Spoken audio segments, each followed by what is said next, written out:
გაგიმაჯოს ბათონ შალვას. კველაც ერთად გაგიმაჯოს. ბექაზე ამბობენ, რომ მამას ძალიან გავს. რამდენიმე დღეა მას ახალი გასართობი გამოუჩნდა. მამის მეგობარმა გერმანელმა სოციალ-დემოკრატმა შალვა ნათელაშვილს დაბადების დღისთვის საჩუქარი გამოუგზავნა.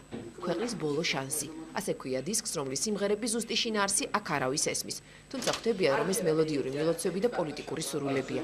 ბექა ახლა სიმღერებზე მამის ფოტოკოლაჟს აწყობს. როგორც უფროსი ნათელაშვილი ამბობს, ეს ევროპელი მეგობრის სულიერი თანადგომა. პოლიტოპონენტების ერთადერთი ერთობლივი ფოტო ევროპიარის დეტალია.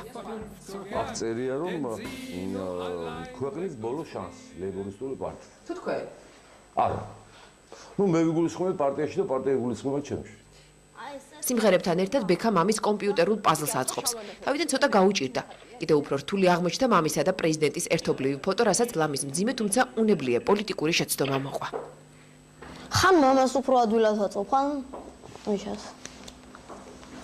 პირველად მამა გამიჭირდა, მაგრამ სახიერად გაუჭირდა და მამა და მიშა ერთმანეთში აურია.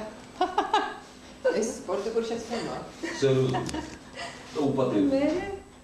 მე და დედამისის განწყობა რა შენიშნა უფრო ხილად აწყობდა კომპიუტერს. მარად ოპოზიციაში მყოფი პოლიტიკოსი შვილებს პოლიტიკაზე საუბარი ყველაზე მეტად არ უყვართ. არც ის უყვართ, როცა მამა ბრაზობს. ასეც კი მხოლოდ ტელევიზორში ხედავენ. სახლში პოლიტიკაზე ლაპარაკის ინიციატივა კი, რაც არ უნდა გასაკვირი იყოს, არა პოლიტიკოსისგან მოდის. მამა წამოიწყებს ხოლმე რაღაც კარგ თემას საინტერესოდ, მაგრამ დედიკო გადაუხოს პოლიტიკაზე და შენ ბრაზდები ხოლმე. ეს დარეჯანის დახატული მამის ერთადერთი პორტრეტია. თუმცა სწყის, რომ ვერ მიამსგავსა. ყველაზე მეტად ცხენების ხატვა უყვარს. შარშადაც მამას დაბადების დღეზე თავისი დახატული ცხენი აჩუქა. ნუ ზედაპირული კოცნა მამები ეგეთია. ოპოზიცია თუ ყავს სახში? ოპოზიცია ბელა. რა თქმა უნდა. რაში არის ოპონენტი მაინც? ყველა საკითხში. მას შემდეგ, რაც მან პოლიტიკოსის სახელი მოირგო, ქეიფსა და დროსტარებაზე უარი თქვა. ცდილობს ცხოვრებას ფხიზელი თვალით უყუროს და ზედმეტი პრობლემები თავიდან აიცილოს. წელს დაბადების დღის აღნიშვნას არ აპირებს. თუმცა ოჯახი თადარიგს მაინც იჭერს. მამაკაცის პარფიუმერია პოლიტიკოსის სუსტი წერტილია. თავადაც საჩუქრის შერჩევისას უპირატესობას სუნამოს ანიჭებს. შანელი ნომერი 5 2 წლის წინ პარიზიდან ჩამოუტანა, თუმცა გარეკანზე რომანტიკულმა წარწერამ კოლოფი გაუხსნელი დატოვა. დედიკუ და ეს არის პარიზის ცაში ნაყიდი. შენ და მე მიძღვნილი. ტერორი წლის წინ არ გაგიხსნიათ ახსნა. არა, ჯერ აღხსნი. ეს ჩვენთვის მნიშვნელოვანია, რამდენად როგორც სუნამო. სხვა დატვირთვა აქვს, ჩემთვის ეს სიტყვები ძალიან მნიშვნელოვანია. ამ სახლში უკვე წელიწადზე მეტია ცხოვრობს. ამბობს, რომ 46 წელი კარდაკარ სიარულში გაატარა. ბინის შეძენა მეუღლის მოსკოვური საცხოვრებლების გაყიდვის შედეგად შეძლო. თუმცა ამის ბევრს არ ჯერა. ნათელაშვილის ფინანსური წყაროები ისე ვიდუმალია. პოლიტიკური კუთხე ახალ სახლშიც მოიძებნა. მაილსის, ტეფტის, ჯონსტონისა და ჩხიკვიშვილის საჩუქრები უკვე პოლიტალკოჰოლური კოლექციაა. ეს ჩემი დიდი მეგობრის ამერიკის ელჩ ბატონ მაილზის საჩუქარია, ვისკი. ეს ვისკი უკვე ეხლანდელი ამერიკის ელჩის ბატონი ტეფტის გამოგზავნელი. იგივე ანუ ამერიკას სტაბილური სტანდარტები აქვს საჩუქრებშიც და პოლიტიკაშიც. ბეილისიც არის ეს მიხეილ სააკაშვილის საყვარელი სასმელია. ხო, გაუგზავნე დაბადების დღეზეა. ოჯახის უფროსის კომფორტი, როგორც ამბობენ, არჩევნების დროს ორმაგდება. ყველაზე მძიმე ვარდების რევოლუცია. ბოლოს საპრეზიდენტო და საპარლამენტო არჩევნები აღმოჩნდა. ყოველ შემთხვევაში ბავშვებმა იციან, რომ გასასვლელი უნდა იყონ.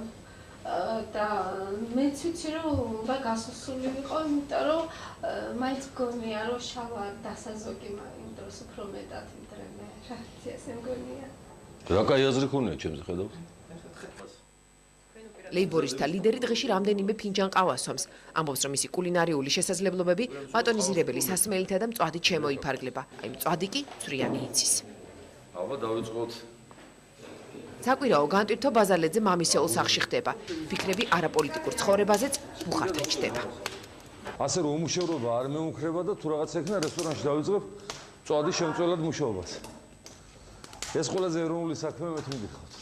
თბილისში სახლის სიმკვიდროზე მეუღლეს ზრუნავს აქაურობა უკვე სიდედრისა და დიდი სიდედრის ამარაა. მათ გარდა სოფელში 8 კატა, ძაღლი ზორო და 6 თევზი ბინადრობს. სიამური ლულუს მოლოდინში რიგში 8 თვე დაყო. მერე კი მეგობრად სპარსული სხვადასხვა ფერის თვალების კატა მოუყვანა. აი ესეთი. აი დაახლოებით ამ აი ამ პარამეტრში იქნება საღამოც მარსი კი. ტექნიკური პრობლემების გამო მის გატაცებებს ეს 30 წლის ტელესკოპი გამოეთიშა. ციურ სხეულებზე დაკვირვება პოლიტიკოსის კიდევ ერთი ჰობია. პლანეტებიდან ყველაზე მეტად სატურნი მოსწონს. ჩემი გატაცება იყო ბავშვობიდანვე ასტრონომია, ასტროფიზიკა და შესაბამისად 30 წლის წინ შევიძინე აი ეს ტელესკოპი, რომელიც ფაქტურად დღეს უკვე აღარ მზადდება არსად და 300-ჯერ ადიდებს გამოსახულებას. ბაზალეთის ტბა მარტო ბავშვებას არ უკავშირდება. 13 წლის წინ მისი ოჯახის ბედიც აქ გადაწყვიტა, თუმცა ეს უფრო მეუღლეს ახსოვს. პირველად რომ მომიყვანა, აი აქ ტბასთან მითხრა, რომ მალე უნდა დავქორწინდეთო. ეს ტბა იყო ჩვენი ასე ვთქვათ მესაიდუმლე და ეს იყო პეტერბურგში. ეს იყო ბაზალეთში. ახალი წლის საჩუქარი ვარ იმის მერე სულდა. როგორ? ახალი წლის საჩუქარი. ანუ სნეგუროჩკა, მოდმები, სნეგუროჩკა. წავიდეთ. მამისეული ეზო საკუთარი გემოვნებით მოაწყო. კავკასიური ვერცხლისფერი ნაძვების, მარადმწვანე მუხის, ბზებისა და კედრების გამრავლებასთან ერთად ეზოში ვარდების რიცხვი კლებულობს. უკვე მესამე წელია ყვავილების დედოფალი ნათელაშვილების ეზოში ვეღარ ვარდობს.